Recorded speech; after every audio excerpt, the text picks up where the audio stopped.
صحیح مسلم کی روایت ہے، حضرت ابن عمر سے آتی ہے کہ اللہ کے نبی کے ساتھ ایک دفعہ نماز پڑھ رہے تھے تو لوگوں میں سے ایک شخص نے کہا، کیا کہا؟ اللہ اکبر کبیرہ والحمد للہ کثیرہ وسبحان اللہ بکرۃ واصیلا۔ اللہ سب سے بڑا ہے، بہت بڑا، اور تمام تعریف اللہ کے لیے ہے، بہت زیادہ، اور تسبیح اسی کے لیے ہے صبح و شام۔ تو اللہ کے نبی کے کانوں نے جب یہ جملے سنے، کہا وہ کدھر ہے جس نے یہ جملے بولے؟ تو لوگوں میں سے کسی نے کہا میں نے کہا۔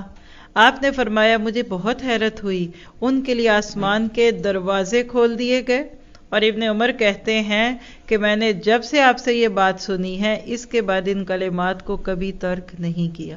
تو اللہ اکبر کبیرہ والحمد للہ کثیرہ وسبحان اللہ بکرۃ واصیلا اپنی زبانوں پہ ہم بھی رکھ سکتے ہیں۔